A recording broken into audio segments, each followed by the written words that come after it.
Well, there may be a lot of division in our world these days, but I think there's one thing that we can all agree on. Life doesn't always turn out like we'd hoped, does it?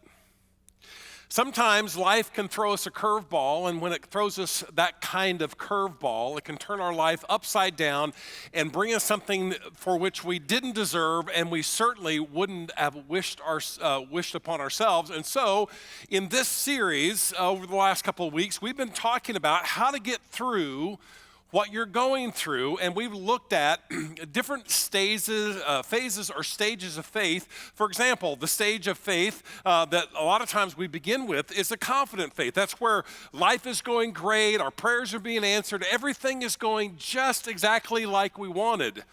And then this final phase is a living faith. That is a living faith where life isn't going as we planned necessarily. It's not all roses. And yet, in the middle of the storm, in the middle of all of the upheaval in life, we have a sense of peace, we have a sense of calm, we have a sense of purpose and direction, even in spite of our suffering and our difficult circumstances. So how do we get to that level of faith? How do we get to that spot in life? Well, we get through that through the challenged faith. It's that season of life where something happens and it turns us upside down, and our prayers always aren't being answered like we'd hoped. Things aren't turning out like we thought they would, and it is a real struggle. Doubts come into our minds, and we generally struggle. And here's why all of this matters. It matters because our response to this kind of season, this season of challenge, is crucial because it could determine whether or not we ever develop a living faith. A living faith isn't something that's just granted to us. It's something that we persevere to. We go through the challenge part, and God develops this kind of living faith in our life.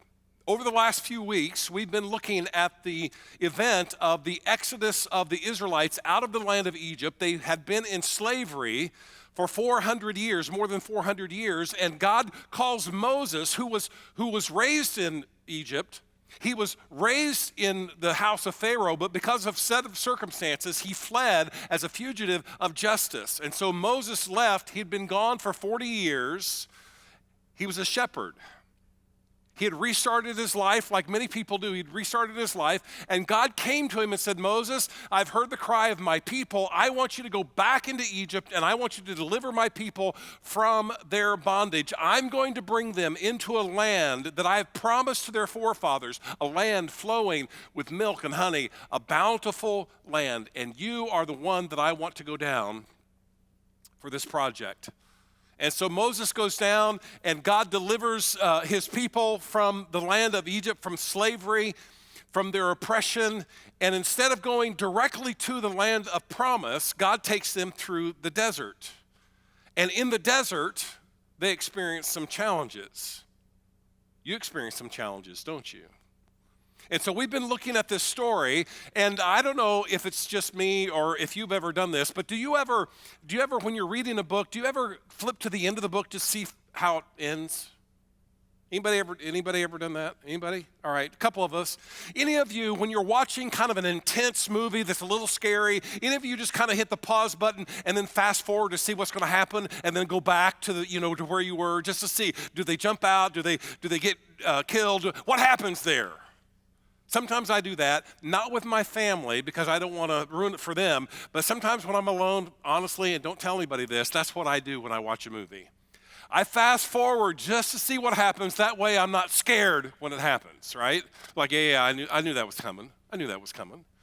Well, that's what we're going to do today. We're going to flip forward to the end of the story of this whole exodus from the land of Egypt and into the promised land, and we're going to find what happens with Moses, the one who is the deliverer of God's people. This is what we read in Deuteronomy, at the end of the story, Deuteronomy chapter 34, verse 1. It says this: Then Moses went up from the plains of Moab to Mount Nebo on top of Pisgah, which faces Jericho, and the Lord showed him all of the land. So they're getting ready to go into the promised land, and God brings him up to this high point, and he wants him to see it. And this is what it describes: Gilead as far as Dan, all of Naphtali, and the land of Ephraim and Manasseh, and the land of Judah as far as the Mediterranean Sea, and the Negev, and the plain of the valley of Jericho, and the city of palms as far as Zoar. So he's seen all of this land. God is showing him. And as Moses is there, this is what it says in the next verse. And the Lord said to him, "This is the land I promised to Abraham, Isaac, and Jacob. I will give it to your descendants." And so for century after century after century, the people of God had known about this promise that they were going to be delivered into this bountiful land, a land that was going to be theirs, their home that God had planned for them. And so here's Moses. He's looking at all this. No one has ever seen this of the Jewish people before. They haven't seen this for hundreds of years. And so for the first time, Moses sets eyes on the promise of God. And then it says in the next part of the verse, God says to Moses, "I have let you see it with your own eyes, but you will not cross into it." Wait, what? Yeah, you will not cross into it. So Moses, the servant of the Lord, died there in the land of Moab according to the Lord's word. Wait a minute. That's not how the story is supposed to end. Moses is the hero, don't you know? Moses is the hero, and so he's supposed to ride off on like a pony into the sunset, right? That's what's supposed to happen to Moses. And if you're reading through the story at this point and you fast forward, you're like, whoa, no. That's not how it's supposed to be written. You would like that ending, and I don't like that ending. Because that's not how it's supposed to happen. That's not the fairy tale, is it? That's not the way it's supposed to pan out. And so my question to you is, in this season of your life, what in your life hasn't gone as you planned? You're like, whoa, this is not where I thought I would be at this juncture of my life. What are you going through that you never asked for and never wanted? Maybe it's a divorce. Maybe you've gotten word of a terminal disease, an unexpected loss of a secure job, and now it's like, whoa, I didn't see that one coming. Sudden death of a family member. Maybe the out-and-out rebellion of one of your children. And you're like, whoa, this is not what I was expecting. This is not what I was planning. What part of your life right now doesn't seem fair? Because what we read about Moses just now doesn't seem fair, does it? He was a shepherd. God came to him and said, "I want you to go back." And Moses said, "Okay, really, my life is fine." Moses argued with God. He said, "No, send someone else." And God said, "No, I want you to go." And so Moses said, "All right," because he's thinking, all right, God's asking me to do this, and he's going to bring us into the promised land. Okay, I'll go for that kind of deal. But it didn't pan out for Moses that way. So let's go back now in the story 40 years earlier. This is not the first time that the children of Israel have been looking into the promised land. They came to the promised land one time before, and God said, "Here's the promised land. I want you to go take the promised land." And when that occasion happened, they blinked. They paused. They became afraid. And this is what the scripture says in Deuteronomy Chapter 13. The Lord spoke to Moses, "Send men to scout the land of Canaan I am giving to the Israelites. Send one man who is a leader among them from each of their ancestral tribes." Verse 17. When Moses sent them out to scout the land of Canaan, he told them, "See what the land is like, whether the people who live there are strong or weak, few or many. Is the land they live in good or bad? Are the cities they live in encampments or fortifications? Is the land fertile or unproductive? Are there trees in it or not? Be courageous, bring back some fruit from the land." Now, they've been in the desert. Moses says, "Hey, take a good look throughout all of the land." And then it says in verse 25, at the end of 40 days, they returned from scouting out the land. So Moses sends 12 people in to scout out the land, to get every nook and cranny, every detail about what was coming upon them. And they come back, and in verse 27 it says this: they reported to Moses, "We went into the land where you sent us. Indeed, it is flowing with milk and honey, and here is some of its fruit." In fact, they had chopped off a branch of grapes, a cluster of grapes that was so huge that they had to put it on a pole, and 2 men had to carry it on a pole. You've never seen that kind of fruit before. And yet, when they came back, they said, "This is what the land is like. It is amazing." And then the music score changes. The Amalekites are living there. Oh, it says in verse 28, "However, the people living there are strong, and the cities are large and fortified. The Amalekites are living there in the land in the Negev. And the Hittites and the Jebusites and the Amorites, they all live in the hill country. And the Canaanites live by the sea and along the Jordan. There are people everywhere," they said. And we don't know about anything about these people, but when they reported back to Moses and the other Israelites, they realized, oh my goodness, so that's not good. Well, that's not a good thing. You mean there's no empty spot? There's no place in this land that God has sworn that this is our land, that this is what he has designed for us to have for all of time? And it's all taken up? Yep.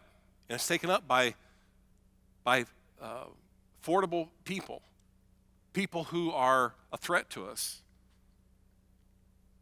Then Caleb, verse 30, then Caleb quieted the people in the presence of Moses. Because everybody's like, oh man, that's not good news, that's not good news. And Caleb, who's one of the spies, steps up and he says this: "Let's go up now. Let's not wait around. Let's do this now. Let's go up now and take possession of the land, because we can certainly conquer it." When God calls you to do something, don't procrastinate. Just do it. Caleb says, I know it looks challenging. I know these people are a formidable group of people. I realize that the deck seems stacked against us, but here's the thing. God has called us, and we must act now. We must do it now, because we can accomplish the thing that God calls us to. Let's go. We can do this. Don't you like the optimist among us? We need more optimists. We need more people who believe in God, who say, if this is what God wants, then let's do this, because he will see us through.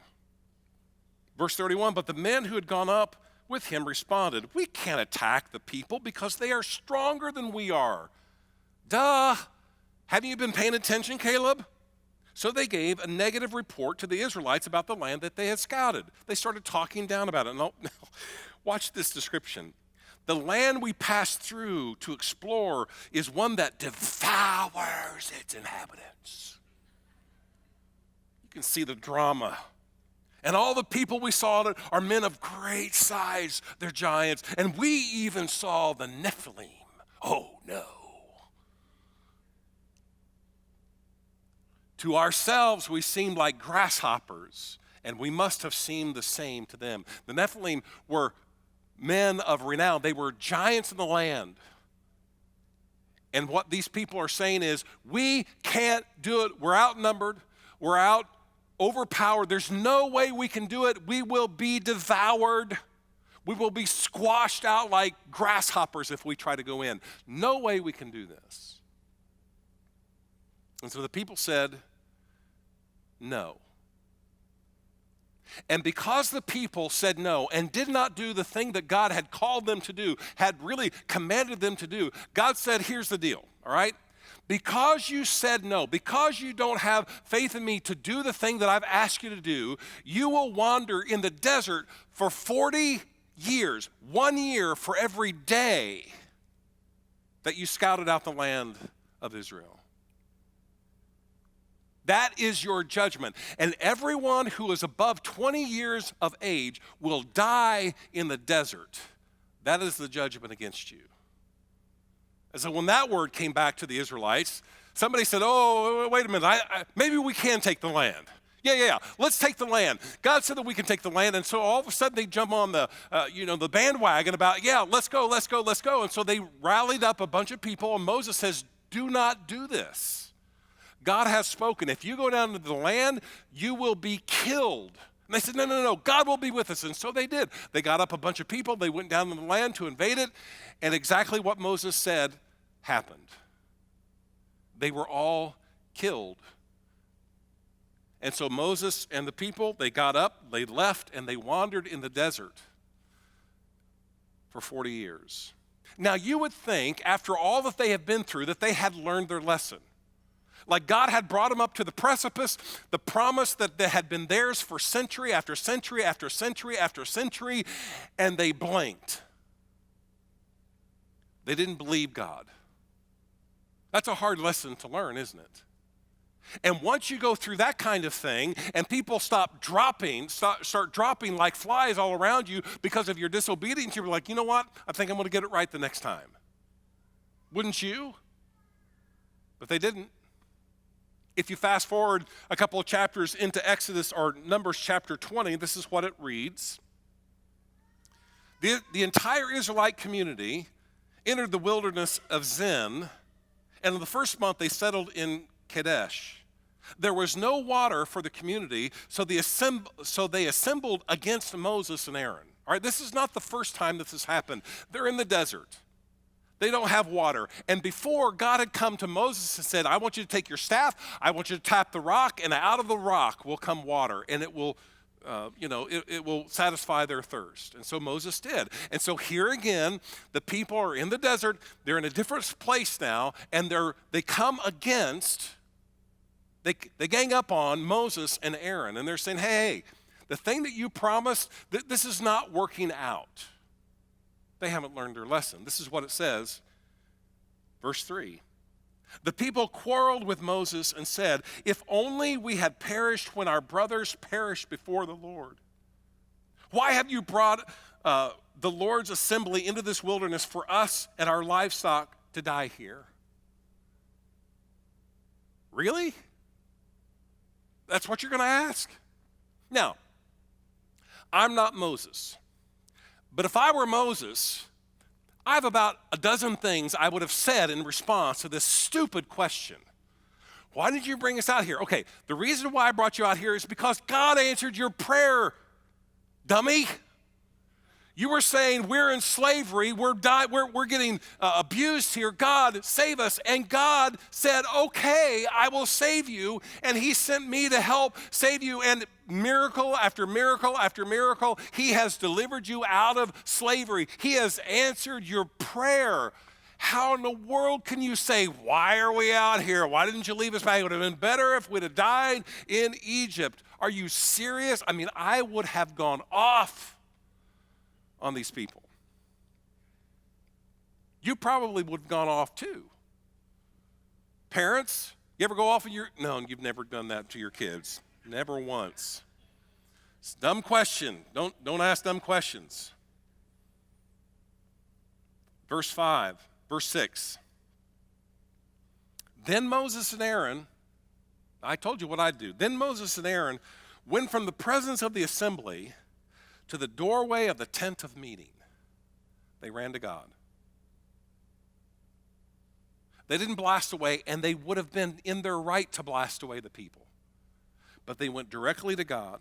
They fell face down, and the glory of the Lord appeared to them. Wow. Verse 7. The Lord spoke to Moses, take the staff and assemble the community. You and your brother Aaron are to speak to the rock while they watch, and it will yield its water. All right? Moses, we're going to do this differently this time. We've done the rock deal before. This time, I want you to take your staff, I want you to take Aaron, and I want you to speak to this rock, and it will yield its water.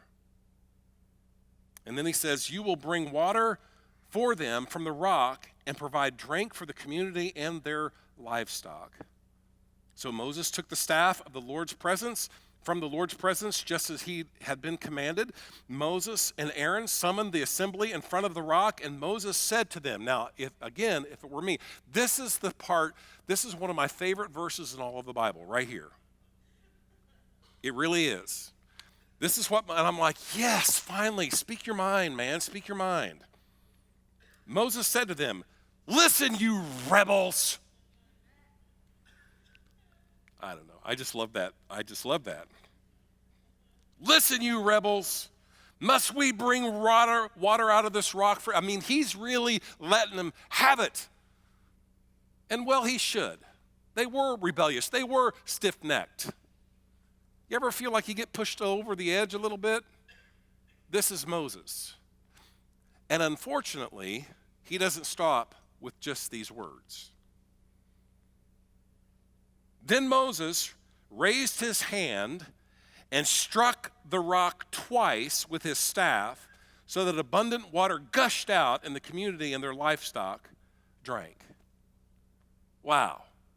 Again, God, in a miraculous way, provides water for the entire community. And you think, Moses got it done. Again, chalk one up for Moses. And yet, this is that moment where God says, not so fast. Not so fast. Look at verse 12.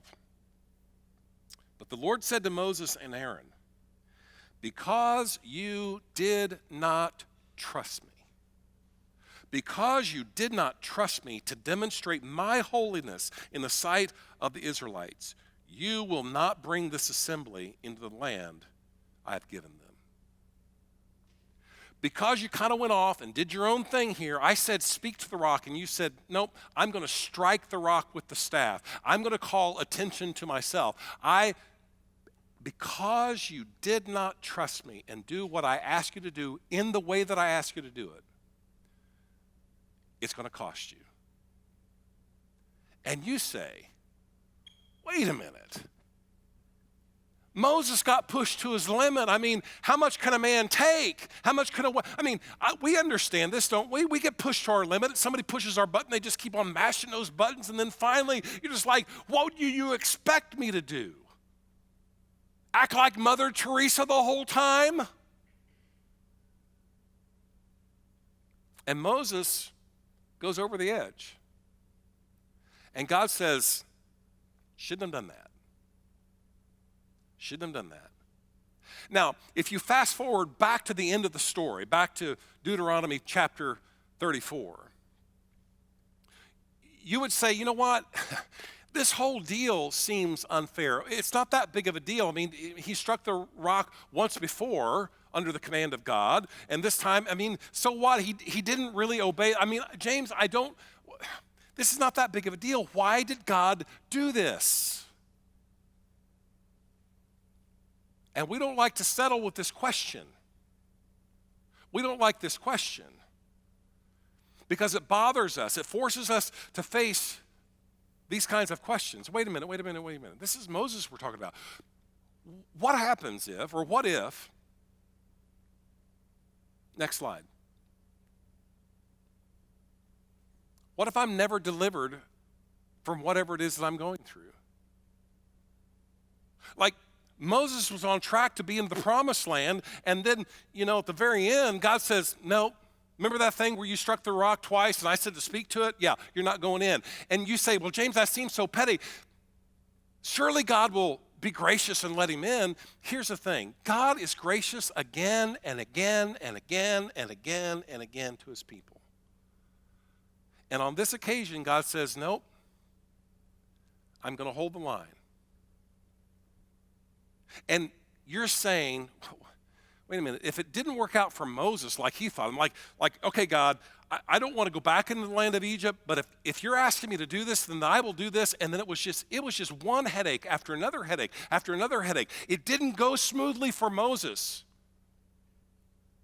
He spent 40 years watching sheep. And all of a sudden, he's spending 40 years in the desert doing funeral after funeral after funeral after funeral after funeral. As thousands of people die in the desert, that's not the job that Moses thought he was signing up for. And then at the very end, he doesn't even get to celebrate with his team.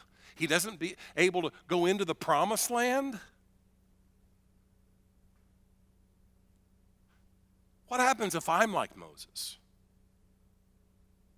What happens if the thing it doesn't pan out like I thought? Like, it's kind of a difficult thing, but at least it will all resolve in the end, right, James? Because that's what it always does. What if I never receive the thing for which I'm longing for and praying for? What if my suffering really doesn't have a happy ending? What then? Those are hard questions, aren't they? We don't like to think about those questions. Because we like to think, no, it always works out, it always works out. And speaking of suffering, why do we suffer? Why do we suffer? Why does that have to be a part of our experience? As I said at the very beginning, everybody suffers at some point, don't we? We all go through heartbreak. And sometimes, and I know some of you, I've talked to some of you, you're in a season where it's just like, it seems like year after year after year, it never lets up. Why do we suffer?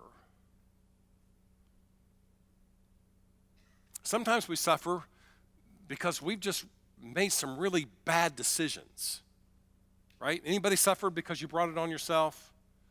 Like you made a really dumb decision? It's like, oh man. Yeah, we all do. We all make decisions and we think, you know what, it'll work out. I'll be fine. I'll wiggle through this and it'll all work out. And then all of a sudden it's just pain. It's just heartbreak. And then sometimes we suffer because of the decisions that somebody else makes.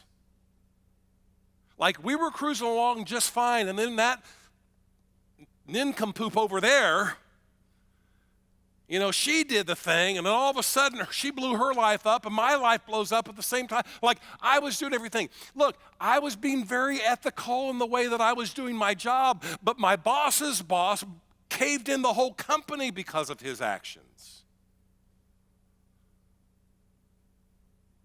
Sometimes we suffer because it's just a broken world we live in. Sometimes it's a natural disaster. It's just I was in the wrong place at the wrong time, and we suffer.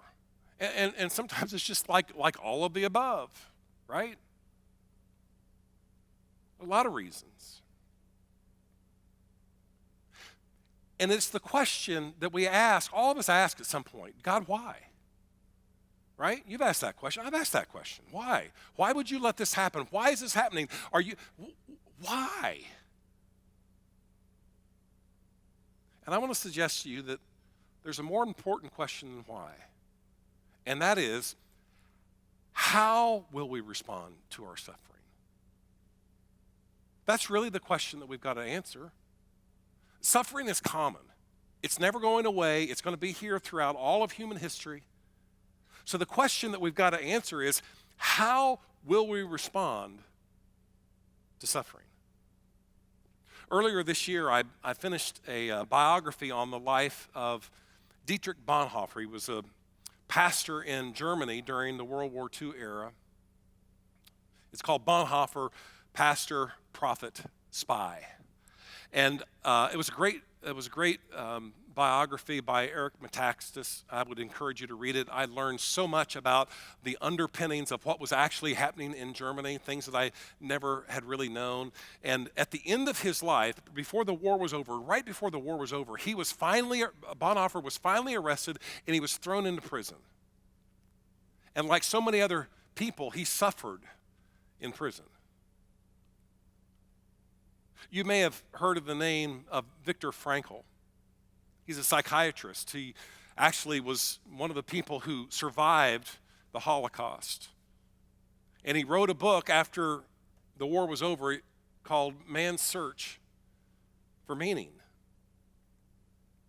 And he was in the torture camps. He was in the prison camps. He received the torture and the beatings and everything that went with it, the daily concern of, is today the day we go to the gas chamber? I mean, it's just trauma after trauma, just year after year. That's what he survived. He didn't think he would ever get out. And then he started to notice something. He started to notice in the midst of all that, although he and his companions could not change their circumstances, they were doing things in the midst of those circumstances. Like he would see people go through the camp and give bread to someone who didn't have bread. They would give their last piece of bread to somebody who hadn't had bread. They were helping one another even though it didn't change their circumstances, or for many of them, the outcome. And so he wrote this book. And he realized, you know what? People can do a lot of things, but we have a choice. And there's something that no one can ever take from us. This is what he would write in his book. Forces beyond your control can take away everything you possess, except for one thing: your freedom to choose how you'll respond to a situation. That's your choice.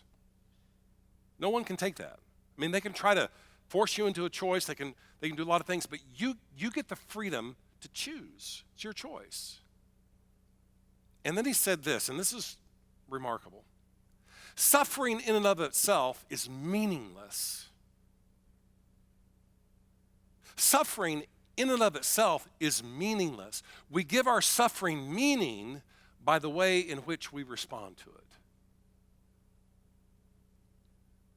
What are you going through? What challenge, what difficulty, what pain, what heartache, what are you going through? You may not be able to change the circumstances around you, but you have a choice. How will you respond to your circumstances? It leads us to our bottom line, which is simply this: how we respond to suffering is more important than why we are suffering. We got caught up on the why. Stop asking the why. You may never receive the answer. You may never know why God allowed you to experience the thing that you're going through. Instead, you need to start focusing on the how we respond to suffering, because how we respond to suffering is way more important than why we are suffering. And I would suggest there are two ways that we should and can respond to suffering. The first is this: we need to choose to let suffering transform us. You've got to, and this is something you have to submit to. This is something that you have to make a decision. We have to choose to let suffering transform us, right? You can get bitter, or you can get better, right? You've heard that. We get this choice. We can either be angry and bitter at the whole thing, or we can allow this thing to transform us. And you know how suffering transforms you. I mean, all of us do. Any runners in the room? Anybody? Anybody who's a runner? You're like, you love to run? Okay. 3 crazy people in the room. That's great. And everybody else is like, why would you do that to yourself? Exactly. My wife has been a runner. She's trained for a half marathon, and when you train for a marathon, a half marathon, or an Ironman, or whatever, I mean, you know what? This is going to cost me a lot of time, and this is going to be really, really painful. There's going to be some suffering in this. Like, I'm going to hurt after this is all over. And why do you do it? Because it transforms you into something. There's a goal in front of you. You say, you know what? I'm willing to go through all of that in order that I may do this. Some people go without eating on purpose. Why? They go without eating for a day or 2 days or 3 days or 4 days or 7 days. Why do they do that? Because they realize, you know what, even though this is going to be difficult, even though this is going to cause a little bit of discomfort or a lot of discomfort, I'm going to have hunger pains and all kinds of, I'm going to do this because I'm seeking after a spiritual transformation. I'm seeking after something that is going to net me something spiritually that is far greater than the suffering that I'm going to experience. Some people, and you've heard stories of this, we've had people in our church do this. Somebody's in kidney failure. They try to find a match, and then someone who's perfectly healthy decides, I'm going to donate one of my kidneys. That's not an easy choice. Like you're literally giving a piece of yourself to someone else. It's not like, you know what, clip a little fingernail off here and give it to them. That's a big deal. Why would you do that? Because of the transformation, because it saves somebody's life. That's why you do that.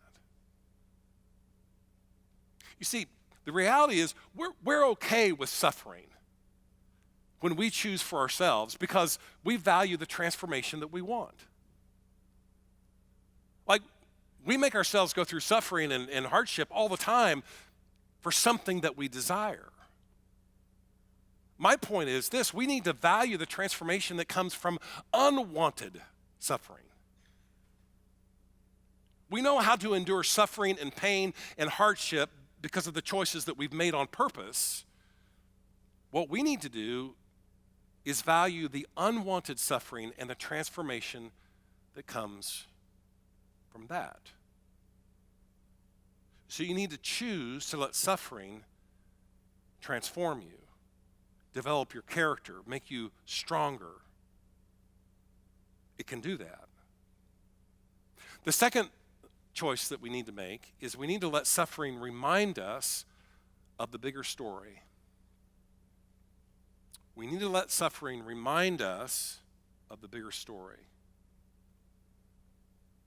Honestly, when we're going through a tough time, when our heart is breaking, we're in pain and suffering, regardless of how it comes, emotional or physical or circumstance, it doesn't matter.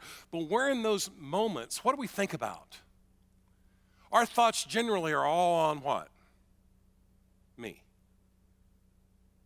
Me. And the reality is, God's interested in your life, but have you ever considered that maybe what's happening to you is for some bigger story that's playing out? It's not just about you. It's not just about your immediate family. It's not just about your circumstances. There's something greater going on. I said a few minutes ago, I've talked to a number of you who have gone through seasons of just the pain that you have endured. And here's the thing.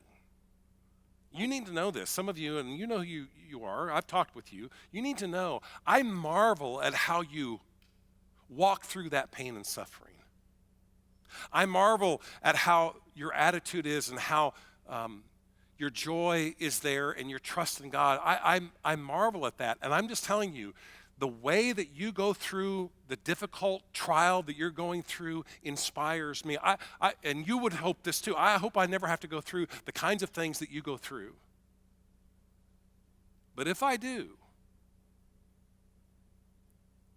I have an example from you of how to make it through what I'm going through. See, it's not always just about you. There's a bigger picture. There's a greater story, and we hardly ever think about what else God is doing in our life that has to do with other people.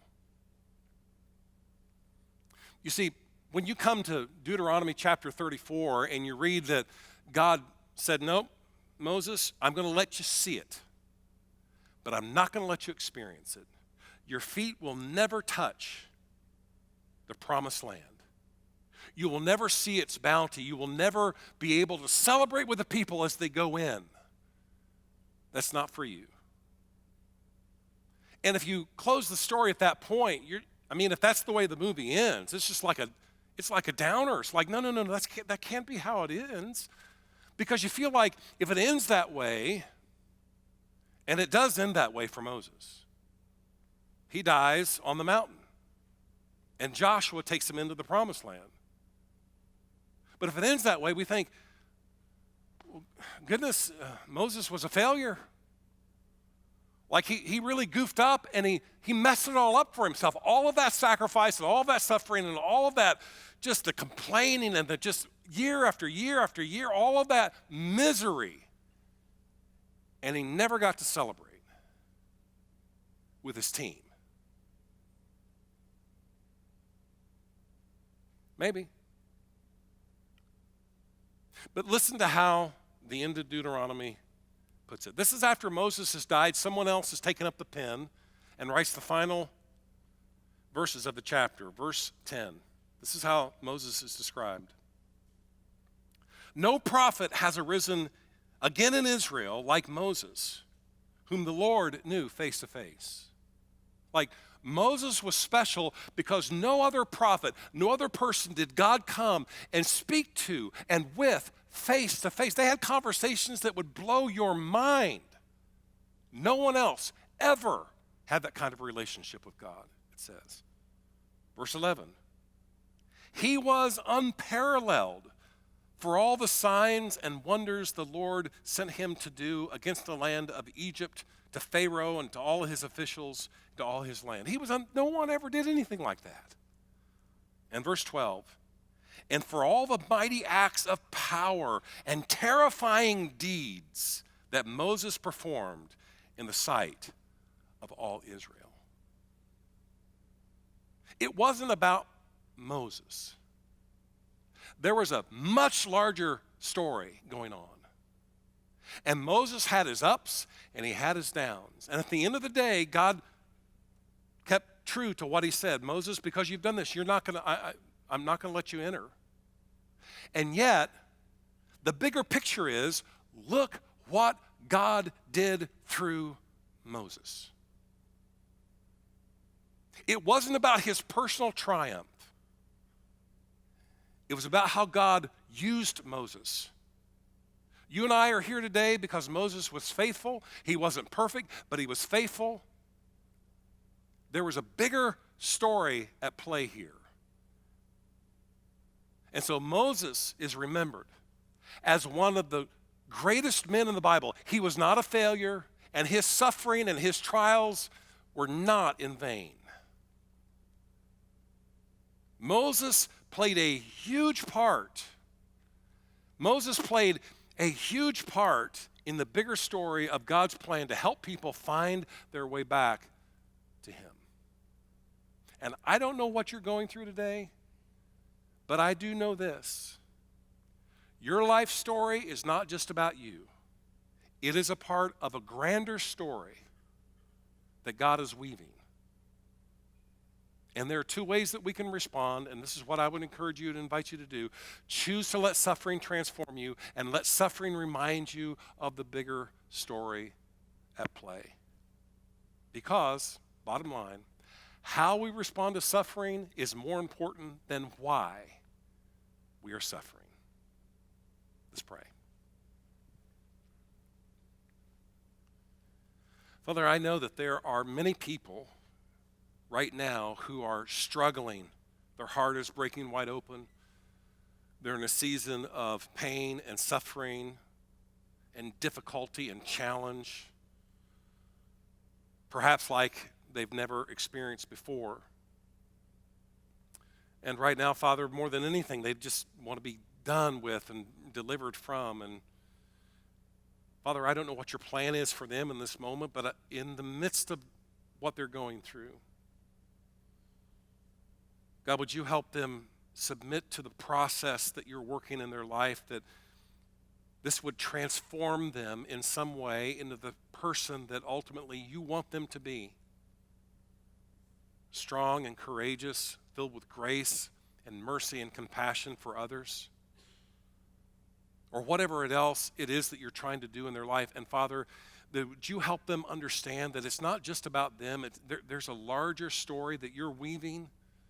And they may have never thought about that before. May have never thought that you're using their story in the grand narrative of human history. But Father, we know that you have a plan and you have a purpose for each of us. And I pray even during the difficult times, Father, we can submit to you and that we can trust you in the process. I pray this in Jesus' name.